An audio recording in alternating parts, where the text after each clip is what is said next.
이교도 앞에서 잘하는 게 훨씬 더 편할 수도 있는데 한번 몸 쭉 한번 풀어볼까요? 한번 쭉. 목도 풀어보고.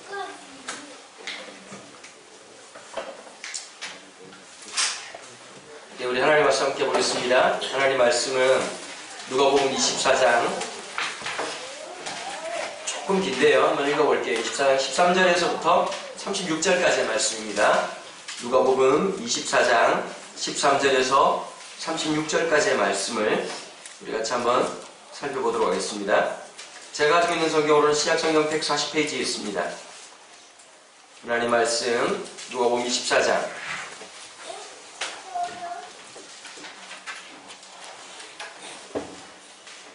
13절에서 36절까지 조금 긴데요. 한 절씩 한 절씩 교독하겠습니다. 그날에 그들 중 둘이 예루살렘에서 25里되는 엠마오라 하는 마을로 가면서 그들이 서로 이야기하며 문의할 때 예수께서 가까이 이르러 그들과 동행하시나 예수께서 이르시되 너희가 길 가면서 서로 주고받고 하는 이야기가 무엇이냐 하시니 두 사람이 슬픈 빛을 띠고 머물러 서면서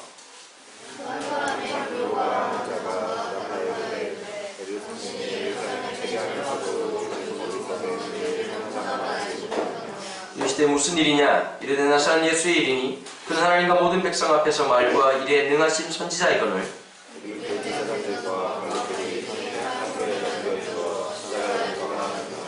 우린 이 사람이 이스라엘 속량할 자라고 바라노라. 이뿐 아니라 이 일이 일어난 지가 사흘째요.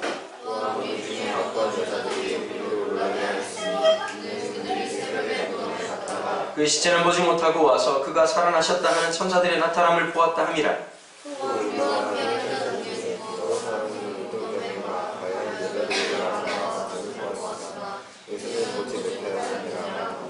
이르시되 미련하고 선지자들이 말한 모든 것을 마음에 더디 믿는 자들이여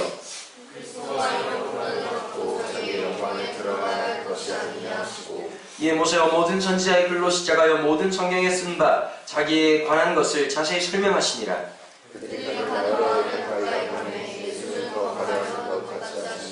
그들이 강권하여 이르되 우리와 함께 유하사이다. 때가 저물어가고 날이 이미 기울었나이다 하니 이에 그들과 함께 유하러 들어가시니라. 그들과 함께 음식 잡수실 때 그들의 눈이 밝아져 그인 줄 알아보더라. 예수는 그들에게 보이지 아니하시니라.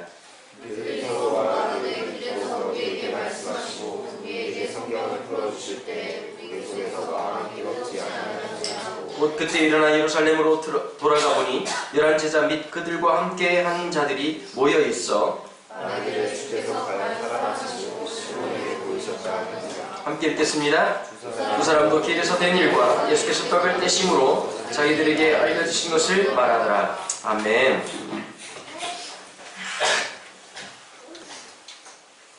기독교 복음에 있어서 어쩌면 이렇게 보편적인 것이 많이 있잖아요. 예를 들면 우리가 바른 가치관을 가져야 되고 사람을 귀하게 여길 줄 알고 그 다음에 진실해야 되고 늘 감사하며 살아가야 되는 거 뭐 이런 거는 굉장히 보편적인 내용들이라 안 믿는 사람들도 동의할 수 있는 내용들입니다.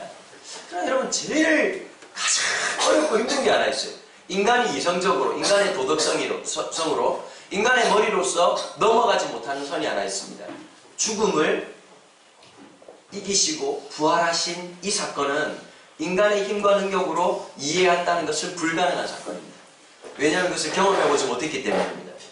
여러분 혹시 죽었다 살아나신 분들 보셨습니까? 그러지 못하겠죠, 그죠? 지난주에도 장례식이 교회에 있었는데 갑자기 시체실 문을 열고 덜컥덜컥 나온다면 그게 얼마나 여러분 공포스러운 일이고 놀랄만한 일이겠습니까?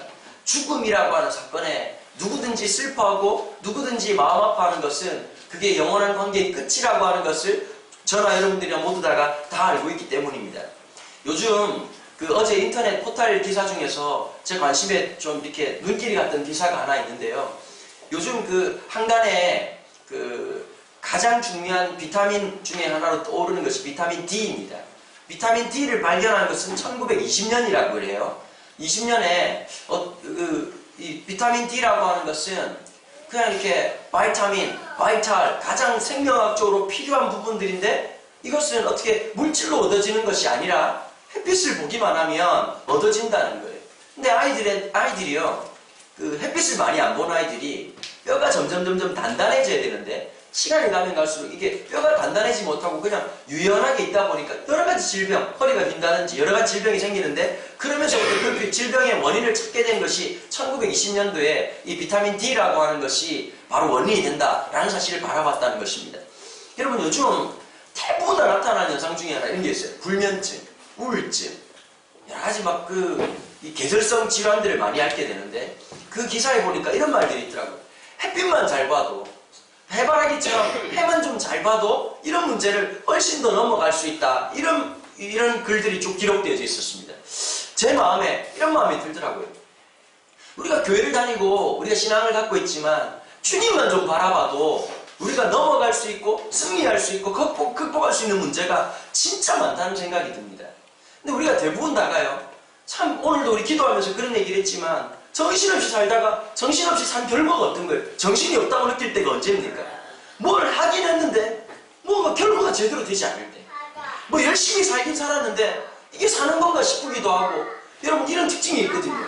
막 지나고 난 다음에 와, 이거 또 앞으로 또 이렇게 해야 되나? 이거 언제쯤 끝날까? 수능 지나면 끝날까? 중간고사 지나면 끝날까? 이런 막연한 거 있잖아요. 영원히 끝날지 않을 것 같은 그런 느낌. 여러분 아마 많은 분들이 이런 느낌을 받을 거라고 생각하실 겁니다. 갖고 있을 거라고 생각합니다. 목사인 저도 마찬가지입니다. 언제까지 이렇게 살아야 되는가? 참 신기한 게 있어요. 주님을 바라보기 시작하고 주님이 주신 기쁨을 주면요, 이상한 게 있어요. 살아도 너무너무 감격스럽고요. 내가 무엇을 먹든 어떤지, 어떤 곳에 있든지, 어떤 일을 하든지, 어떤 일을 위해서도 능히 감당할 수 있는 힘을 주신 하나님을 경험하게 됩니다. 지금 제자들은 충격적인 사건을 경험하죠. 예수님이 십자가에 죽으시는 사건입니다. 여러분 좀 이런 반전 기대하지 않습니까? 우리가 드라마를 하도 많이 보니까 예수님께서 처절하게 십자가에 딱 못 박히고 모든 권력자들이 와서 손가락질하면서 네가 그리스도냐? 그리스도는 살아나라. 바리새인들, 사두개인들, 산헤드린 공의의 사람들 전부 다 와서 혀를 째째째 차면서 지가 그리스도라고 하면서 자기 목숨도 구원하지 못하는 병신 같은 놈, 네가 뭐 왕이라고? 뭐 하나님의 아들이라고? 손가락질 딱 하고 있을 때 여러분 분노의 극에 딱 달했을 때 예수님께서 딱 한마디 안 하시고 갑자기 눈을 빡, 레이저 이렇게 눈 막 반짝반짝 두 번 이렇게 빛나면서 갑자기 주님께서 말씀하시는 거예요. 이제 영광을 보이리라. 팍 그러면서 힘을 쭉 주자마자 십자가 못이 쭉 빠져나오면서 그 못으로 예수님 못 박은 놈한테 이 새끼 네가 박았지 이러면서 잘 박더라 이러면서 네가 한번 박혀봐 이 새끼야로 확 찔러버리고, 아까 뭐 네가 그리스도로 손가락 다 부러뜨리시면서 아프지 새끼야, 나쁜 놈 시끼야, 그리고 제사장들 눈까지 다 뽑고 이렇게 아주 그때부터 백성들에게 이제부터 내가 이 로마의 압제 아래서 이 잘못된 권력과 이 썩어 문드러진 이 세상의 권력 앞에서 하나님 나라를 시작하겠노라. 아마 사람들이 생각했던 게 그런 기대였을 겁니다. 그런 반전.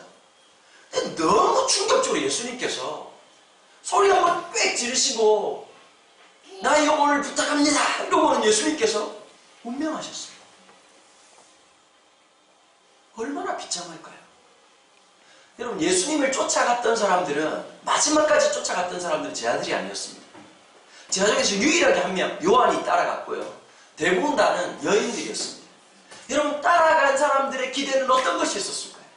참 신기한 게 있어요. 인간의 열정은요 순수하지 않습니다. 인간이 열정적으로, 여러분 대학성교단체 여러분 열심히 하고 계시잖아요. 열심히 하고 난 다음에 어느 날 갑자기 내가 이만큼 열심히 했으면 하나님이 축복하셔야 되는데 왜 이러지? 라는 생각이 언뜻 들 겁니다. 남들보다 열심히 살았는데, 남들보다 성교단체 열심히 했는데, 여러분 그렇지 않아요? 우리가 적어도 그래도 주일날 예배를 안 빠지잖아요. 물론 부모가 끌고 오니까 오긴 하지만 여러분 그래도 주일날 예배 와가지고 이렇게 앉아있다는 것만 해도 참 신묘막측한 일이고 엄청난 일인데, 여기 와 있는데도 불구하고 어쩌면 우리 모두 다가 그런 마음들을 갖게 되거든요. 하나님이 이루실 수 있는, 사람들은 기대가 있습니다. 거기서 뭘 보고 싶었던 걸까요? 반전을 보고 싶었던 거고, 그런데 반대로 어떤 것이었습니까? 예수님은 천사하게 십자가에서 운명하셨다는 것이죠.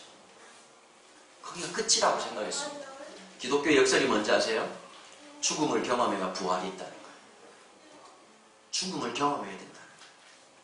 사람들은 두려움을, 고난을 싫어하고 염려를 싫어합니다. 그러나 거기까지 가야 하나님의 놀라운 영광을 보게 되는 것입니다. 사람들이 생각하는 건 내가 이때쯤 되면 끝나겠지라고 생각하는데 그렇지 않았죠. 부활의 영광은 어디서부터 시작되는 것입니까? 그리스도의 고난이에요. 신학적 중요한 그 명제가 있거든요. 하나 물어볼게요. 우리 친구들한테 얼마나 신학적인 기본적 자질이 있는지. 내가 대학교 다닐 때 이거 질문 답변 잘못했다고 얼마나 욕 들었는지 몰라요. 저도 틀렸으니까 부담 없이 답변하세요. 예수님의 고난은 언제부터입니까?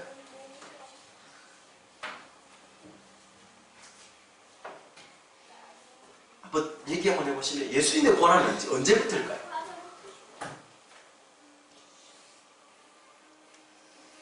어차피 답변 안 할 것 같으니까 제가 말씀드릴게요. 이렇게 말하면 신학적으로 정답입니다.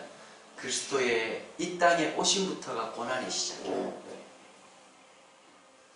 예수님이 잡히셔서의 고난이 시작이 아니라 이 땅에 오신 자체가 고난이셨어요. 여러분, 죄로 점철되어 있는 이 땅에 고난의 자리에서 주님께서 이 땅에 오시고 고난의 땅. 누구로요? 평화의 왕으로. 여러분, 이 고난의 문제는 힘과 기득권으로 절대로 변화되지 못합니다. 여러분, 세상의 권력들이 수없이 나타나잖아요. 그죠? 뭘 약속합니까? 자유를 약속하고 희망을 약속하고 소망을 약속합니다. 그죠? 여러분들도 대통령 몇 번 바뀌는 거 보셨죠? 볼 때마다 시작될 때 마치 뭐 세상이 변할 것 같고 막 그냥 엄청난 일이 있을 것 같지만 유통기한이 너무 짧다는 게 느껴지지 않습니까? 그 권력이 엄청나다고 하는데 뭐 조금 있다 들리는 소리들 들어보면 기가 막힌 얘기죠. 우리나라 역사상 보면 대통령 중에서 캐치프레이즈를 제일 잘 주장했던 사람이 누구냐? 박정희 대통령입니다. 박정희 대통령이 했던 잘 살아보세요. 야, 이거에 대해서 반대할 사람 누가 있었겠어요? 가난하고 먹을 게 없고 초가집에 살고 당장에 어떻게 할 방법이 없는 이 땅에서 잘 살아보자라는 말에 반대할 사람들이 누가 있었겠습니까? 아마 정신교육 명확하게 시켰죠. 여러분들 상상할 수 없는 세상이었거든요. 아침에 6시만 되면 새벽종이 울렸네 이러고 새아침이 밝아 너도 나도 일어나 새마을을 가꾸세 이러고 새마을 운동 노래가 나오고요. 저녁 5시 겨울에는 5시 여름에는 6시 사이렌이 울리면 모든 차량이 스톱하고 국기에 대한 경례를 하고 중학교 이상 학교를 가는 아이들은 태극기를 보고 교수 경례를 하고 다 군인들처럼 그렇게 지냈거든요. 마치 세상이 새로워질 것 같았습니다. 근데 새로워졌냐고요. 아파트가 올라가고 삶이 좀 윤택해졌다고 해서 세상은 변했냐는 거예요. 혁명사를 공부해 보셨습니까? 체 게바라라고 하는 사람이 썼던 이 체 게바라 혁명사뿐만 아니라 마오쩌둥도 마찬가지고 캄보디아에 있었던 수많은 사람들 그 마오 아저씨부터 시작해가지고 이런 걸 보면은 그 당대에 보면 다 인간의 권력이라는 게 썩을 대로 썩어 있는 거예요. 김옥균이 갑신전변에서 3일 천하를 이루잖아요. 얘들아 학교 가서 배웠지 그지? 밥만 처먹지 말고 한 번씩 들어봐 선생님들 하는 말을. 그 김옥균이 생각했던 게 뭐죠? 왜 혁명을 이렇게 개혁을 왜 일으키려고 했을까요?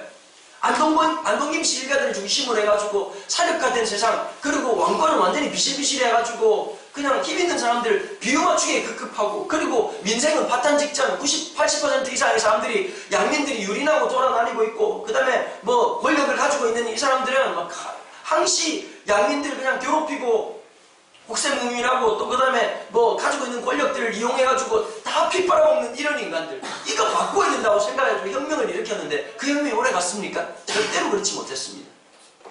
사회주의 혁명도 마찬가지 아니었겠습니까? 그죠?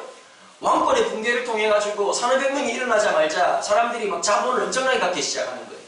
자 여러분들 영국 브랜드 중에 버버리라고 하는 브랜드 아시죠? 모르면 지금 들어보시면 돼요. 이 버버리라고 하는 브랜드가 원래는 왕실에 납품하는 회사 중에 하나입니다. 우리나라에도 지금 들어와 있는데요. 우리나라도 라이센스로 들어와 있는 것 중에 하나가 사이먼 닥스라고 하는 브랜드가 있습니다. 사이먼 닥스라고 하는 브랜드하고 버버리라고 하는 브랜드의 가장 대표적인 텍스처가 뭐죠? 이런 젠장 아는 게 있어야 무슨 얘기를 하지. 그럼 버버리하고 닥스 하면 떠오르는 게 뭐예요? 아니 브랜드가 아니고 텍스처. 체크무늬잖아. 체크무늬. 아! 성질해달라 그러네 갑자기. 체크무늬잖아요. 근데 여러분 이게 왜 유행이 됐을까요? 이런 걸 말해줄 목사가 대한민국에 몇 명 없어요. 이게 왕실만이 영국 왕실만이 입을 수 있는 왕실의 특권이 체크무늬였어요. 스코틀랜드에 또 뭐가 있죠? 타탄이라고 하는 체크 무늬가 있어요. 조금 더 붉은 체크 무늬가 있어요. 이거는 왕실에서만 입을 수 있는 것이었어요. 그런데 산업혁명이 딱 지나고 난 다음에 왕권이 완전히 붕괴가 됐죠. 그죠?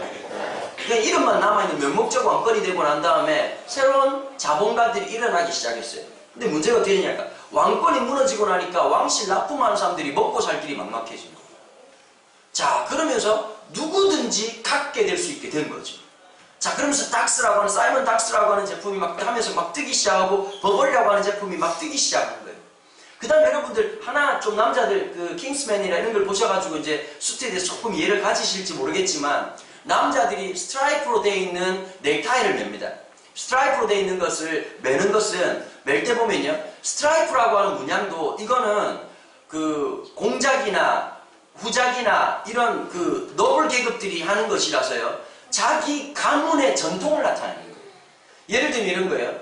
명문대학들, 캠브리지에 있는 대학들, 그 다음에 명문가 출신들의 사람들은 자기 가족들의 엠블렘을 달아요. 그래서 여러분, 패밀리데이 때 어떻게 하느냐, 블레이저라고 하는 걸 입습니다. 블레이저가 우리나라에서는 콤비라고 말하는데 이건 일본식 말이고요. 미국식으로 말하면 스포츠 코트가 되는 거고, 이걸 영국식으로 말하면 블레이저라고 합니다. 상의만 입는 거. 보통 보면은 그 짙은 곤색으로 이루어져 있죠. 그러고 보면 여러분 가끔씩 보면 왼쪽 가슴에 어떤 독특한 문양이 달려있는 거 보실 겁니다. 그 문양이 달려있는 건 뭐냐면 나는 개쩌는 집안이야 이런 뜻입니다. 그 다음에 거기다가 타이를 딱 매면은 캠브리지 문양이 딱 박혀있는 거예요. 옥스퍼드 문양이 딱 박혀있는 거예요. 자, 그런 것을 하다 보니까 여러분 사람들이 자본을 가지면서 너도 알 것 없이 막 사기 시작하고 권력을 가지면 모든 것이 바뀔 것처럼 세상이 완전히 사라질 것처럼 끊임없이 말하고 있는 것이죠. 그러니까 바뀝니까? 바뀌지 않습니다. 절대 권력을 가지고 세상은 바뀔 것처럼 말하지만 절대 그렇지 않다는 것이죠. 힘이 있으면 된다고 여러분 공부하지 않습니까? 그런 일을 하려고 하면 1등이 돼야 되고 최고가 돼야만이 할 수 있다라고 말하는 것이죠. 근데 여러분 복음적으로 말하면 새로운 세상을 생각하는 것이요. 모든 권력을 뒤엎어볼 수 있는 능력, 힘이라고 생각합니다. 그런데 성경에도 분명히 듀나미스, 하나님의 복음의 능력이라는 말을 하고 있습니다. 그런데 그 능력은 방향이 다르고 어디를 향하는지가 전혀 다르다는 것입니다. 예수님은 어디까지 내려가셨습니까? 죽음으로 내려가는 것입니다. 고난의 깊이까지 내려가야 되는 것입니다. 아픔의 깊이까지 내려가셔야 됩니다. 여러분들이 10대, 20대라고 하는 시간은 어떤 시간일까요? 어쩌면 예수님의 십자가 3일 동안에 깊이 내려가는 시간들을 경험해 보는 거예요. 내 한계도 경험해 보는 거고. 여러분들 중에 그런 거 있잖아요. 이렇게 될 줄 누가 알았어요? 중학교하고 고등학교하고 완전히 다르죠. 중학교 때는 늘 이런 마음이 있잖아요. 얘들아, 내가 지금 못해서 그렇지. 내가 조금만 공부만 하면 내가 할 수 있다고. 내가 조금만 더 하면 된다고. 고등학교 2학년쯤 되니까 얘들아, 이게 개수제하게 했다는 게 느껴지지. 맞아, 안 맞아? 대학교 올라도 마찬가지잖아요. 맞아요, 안 맞아요? 좀 열심히 해봐야지 하는데 마음은 전교 1등이지. 전교 수석이지. 몸은 안 되는 건 늘 발견하지 않습니까? 참 보면서 찾아. 사람도 안 돼. 공부는 더 안 돼. 얼굴도 안 돼. 자, 너무너무 안타까움이 막 우리 가운데 드글드글한 거죠. 성격적으로도 연약한 걸 많이 보시잖아요. 어떤 분들을 보면. 사람들이 그런 얘기 하더라고요. 목사님 뭐 부럽다고 막 그 앞에 서서 설교하고 말하고 이런 거 보면 너무너무 부럽고 사람들에 대한 거침이 없고 여러분들 썩으시는 거예요. 정말 여러분들 저를 몰라서 그런 거예요. 제가 낯가림이 얼마나 심한 사람인지 아세요? 안 믿으시죠? 뭐 무슨 말을 해도 반응이 없으시니까 진짜 안 믿으시죠? 제가 낯가림이 되게 심해요. 저는 지금 후천적으로 만들어진 거죠. 제 원래 모습으로 딱 돌아가면 저도 모르게 얼마나 낯가림이 심한지 모르겠어요. 그러면서도 또 뭐 장난기도 있고 하여튼 여러 가지 뭐 그냥 제 안에 있는 복잡도 안 하는 것들이 진짜 많거든요. 어린애 같은 거. 여러분 지나면 지날수록 각자의 어린애 같은 게 있어요. 그게 소유로 나타날 때도 있고 하여튼 여러 가지 모양으로 나타날 때가 있는데 그걸 경험할 때가 바로 언제냐? 여러분들이 때라는 거죠. 그런데 그걸 경험하고 난 다음에 예수님께서 죽으시고 난 다음에 베드로에게 여자 여인들에게 알리고 부활했다니 이 여인들이 또 어디를 봤을까요? 가장 가슴 아픈 곳 예수님의 무덤으로 가까이 간 거죠. 우리나라는 평토장을 땅을 파고 시신을 묻지 않습니까? 유대인들은 좀 독특합니다. 지역 자체가 굉장히 드라이한 데다가요. 이 사람들은 석회석으로 되어 있는 동굴들이 자연 발생적 동굴이 많고요. 땅을 파면 우리보다 훨씬 쉽습니다. 한국 땅은 땅 파기가 쉽지 않잖아요. 여기는 그냥 쑥쑥쑥 잘 파지거든요. 그래서 어떻게 하느냐, 동굴을 파가지고 그 동굴 안에다가 시신을 안치를 해요. 안치를 하고 난 다음에 1년만 지나면 자연 미인화 상태가 됩니다. 워낙 드라이하기 때문에. 그 여러분, 우리나라는 그래도 이 습도가 높잖아요. 그래서 좀 이제 그 가을, 늦가을, 그 다음에 겨울, 초봄까지는 아주 우리가 좀 드라이하잖아요. 드라이하다가 이제 조금 이제 지나면 5월달, 6월달 딱 되는 순간에 온도가 높은 게 아니에요. 우리나라는 온도가 높은 게 아니라 습도가 높아요. 이게 사람 미치는 거거든요.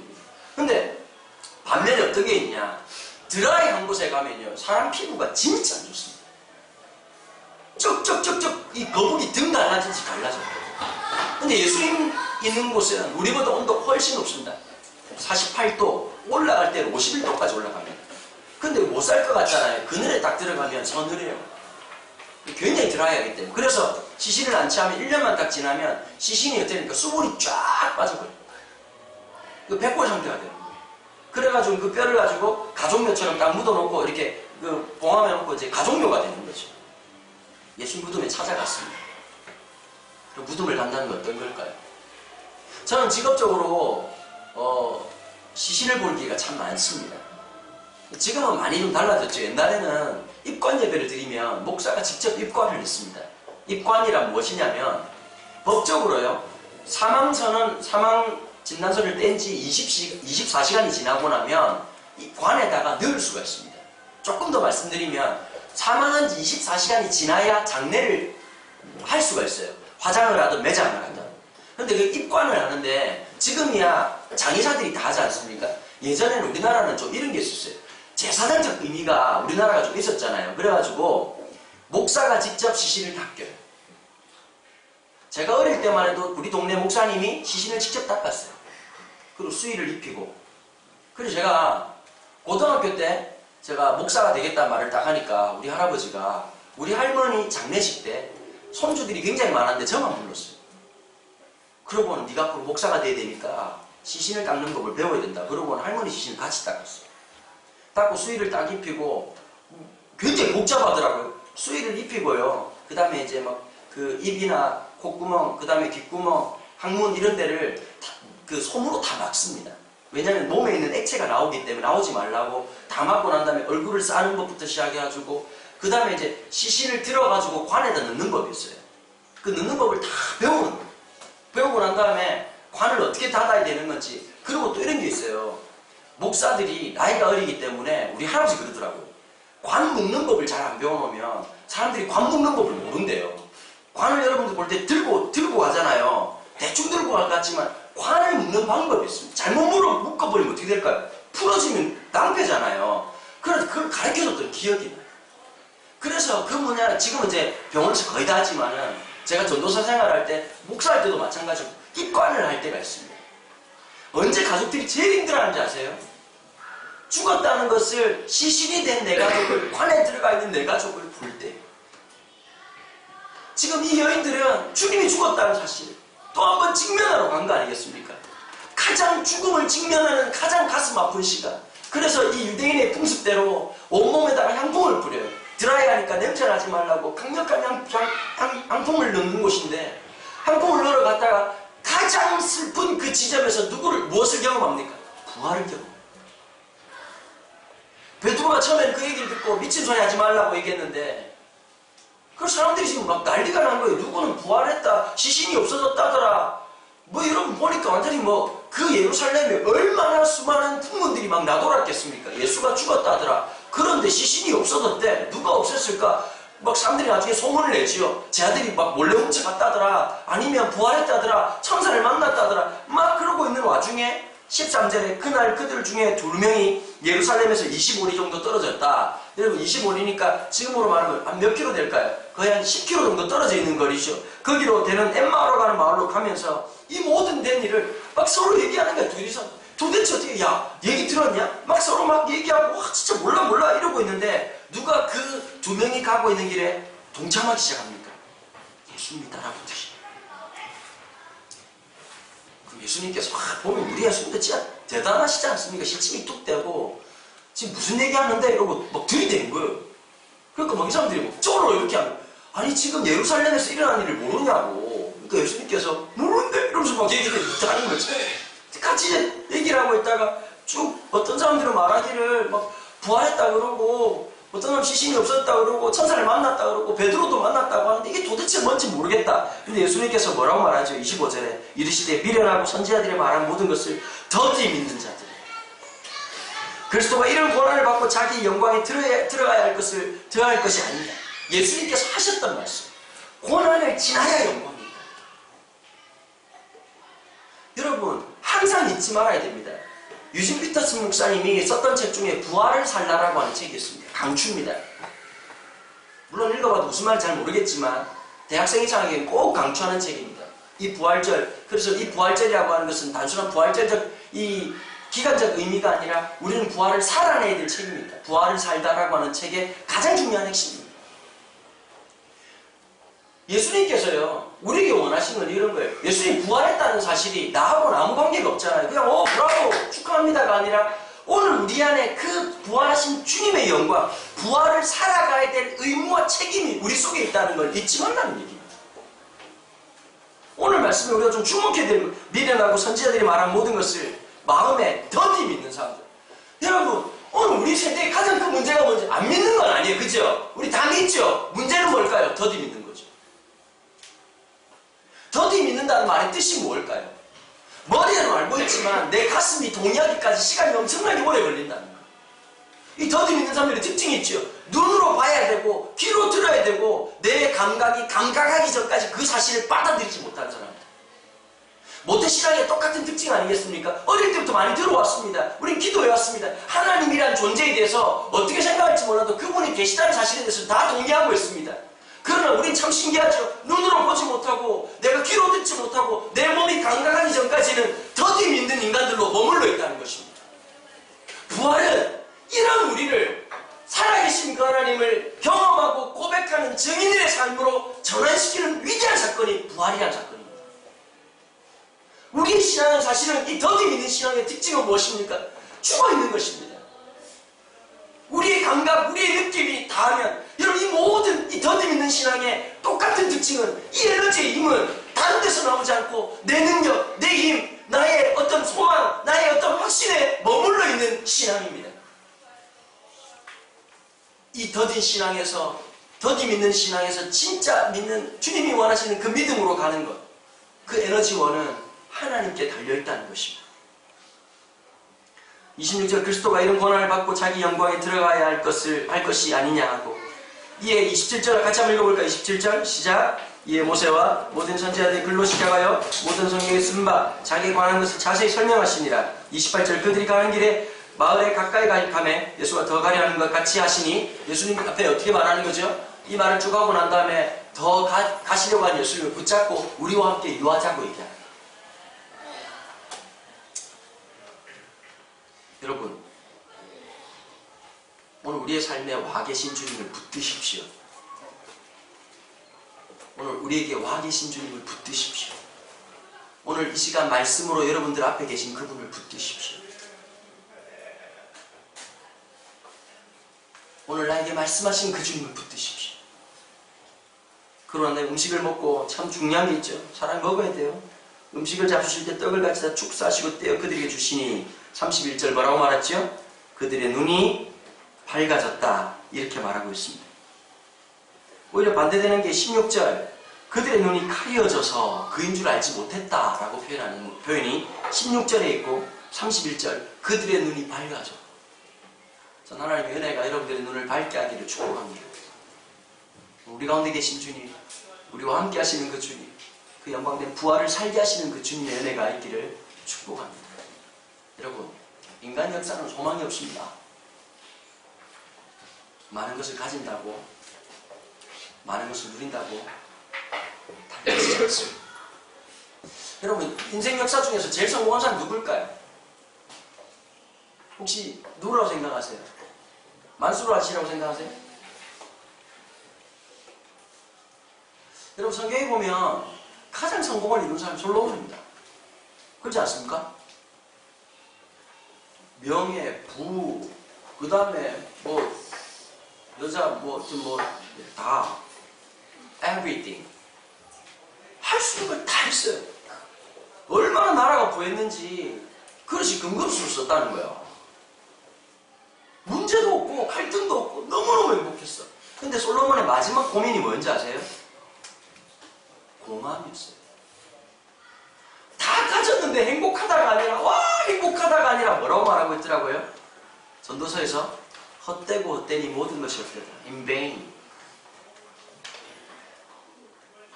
여러분 솔로몬의 말에 귀를 기울여야 합니다. 다 가졌던 그 사람이 마지막에 씨름했던 건 뭐죠? 공함이었습니다. 해안에 새 것이 없다. 다 그렇고 그런 거다. 여러분 음식 먹을 때 그런 거 참 많이 경험하지 않으세요? 뷔페 같은 데 가면 사람의 욕심이 도가죠.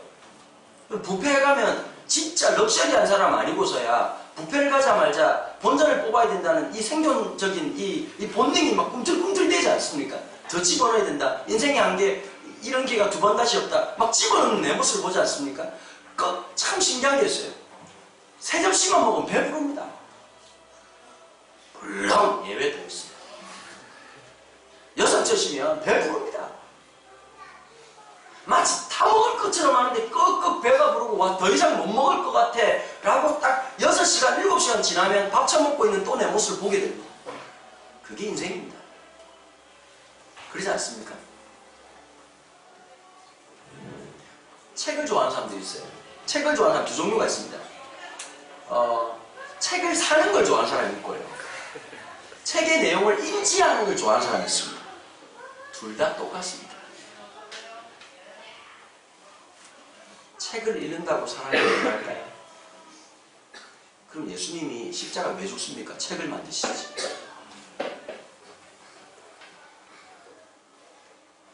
제 말을 오해하지 마세요. 책을 읽지 말라는 얘기 아니고 책을 읽어야 돼요.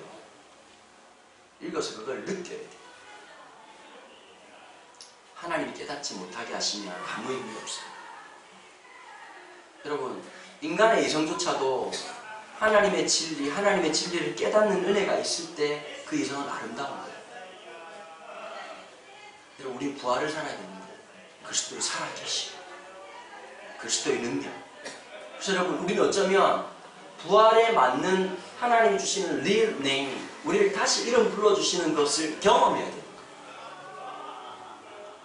우리는 하나님의 존귀한 자녀라는 사실을 다시 한 번 더 발견해야 됩니다. 여러분, 십자가라는 사건이 너무 극단적인 사건 아닙니까? 신이신 그분이 인간에 의해서 십자가 형태에 달리신 사건. 여러분, 이거 신관 중에서 이런 신을 만나보셨습니까? 신이라고 하면 인간을 다스리고 힘과 권력을 가지고 통치하는 것이 그게 바로 신의 모습인데, 인간의 모습 앞에서 여러분 이번 주에 묵상하셨죠? 묵상하면서 제일 독특한 것이 있어요. 성경에 잠시 나오고 죽도록 욕듣는 인간이 하나 있습니다. 본디오 빌라도라고 있습니다. 그 아저씨는 성경에 잠시 나타났다가 사도신경에서 얼마나 까이는지 막 죽게 하면 자기 욕 까이는 게 본디오 빌라도 내가 볼 때 지옥 가서도 귀가 아파서 힘들 거야. 온 전 세계만도 지 욕하는 걸 들을 거 아니에요. 얼마나 힘들겠습니까? 그런데 예수님께서 그 법정에서 보면 독특한 게 있어요. 막 길란하고 바리새인들이 사두개인들이 와가지고 저가 스스로 유대인의 왕이라고 했다 막 이렇게 하고 막 길란을 일으켰다 막 이러고 있다가 본디오 빌라도가 아내가 보니까 이 마누라 말을 듣더라고. 부인이 와가지고 옆에서 와가지고 내가 밤에 꿈자리가 저 사람 때문에 싱숭생숭했다 건들지 마라 이렇게 좀 걱정을 하고 있다가 딱 들어보니까 제 3자적 입장, 이 본디오 빌라도는 로마 총독 출신 로마 사람이거든요. 로마 사람 입장에서 보니까 싸우는 게 죽일 사건이 아니고 보니까 자기네들 종교적인 문제고 뭐 신학적인 문제로 왔다 갔다 하니까 딱 한마디로 딱 결정하는 거예요. 자기가 볼 때 그러면은 예수가 묻는 거야. 야, 너 유대인의 왕 맞아? 그러면 아닌데요? 이러면 끝나는 문제야. 근데 예수님께서 어떻게 하셨습니까? 침묵하셨어요. 침묵하는 예수님에 대해서 본디오 빌라도가 뭐라고 표현하던가요? 이상히 여겼더라. 예수는 왜 침묵하셨을까요? 말하면 끝날 수 있는 문제인데 이게 중요한 게 있어요. 인간이 예수님을 죽음으로 내몬 것 같지만 예수님은 그게 아니라 십자가의 길을 스스로 하신 겁니다. 또 하나의 메시지가 있어요. 거기 앉아있는 사람들은 잡벅의 인간들이 다 모인 거예요. 내가 너 죽일 수 있어. 내가 통치자야. 내가 말하는 게 법이야. 침묵을 통해서 뭘 말씀하시는 거예요? 그렇지 않음을 드러내시고. 예수는 그들에게 항변하지 않았어요. 예수는 스스로 고난의 길로 가셨어요. 주어진 그 아픔의 길을 가셨어요.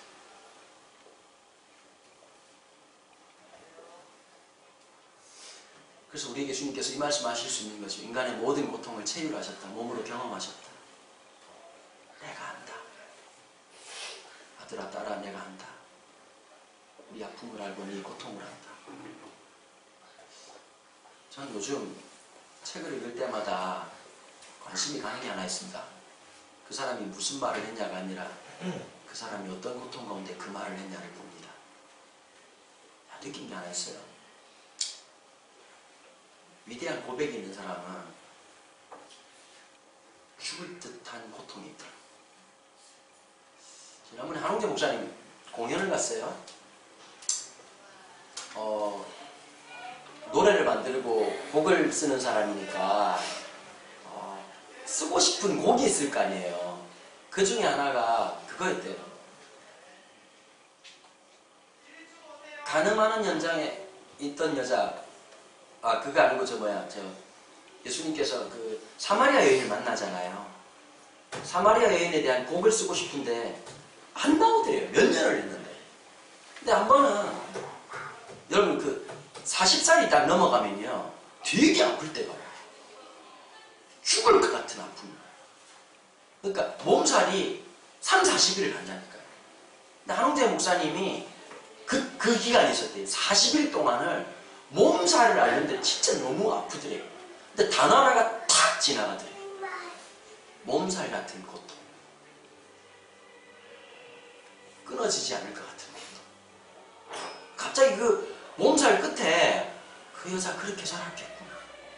하루하루가 몸살이었겠다. 살아있다는 게 몸살이고 숨을 쉰다는 게 몸살이었겠다.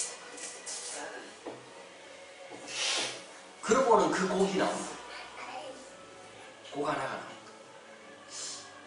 자기 아픔이 있는 사람만이 그 고백을 하더라고요. 본에게 있었던 그 한홍재 목사님 곡 중에 제가 제일 좋아하는 곡이 하나 있거든요. 그 곡을 지난번 우리 여름 수련 때 우리 교회 와가지고 여러분 진짜 그거 하나는 알아주세요.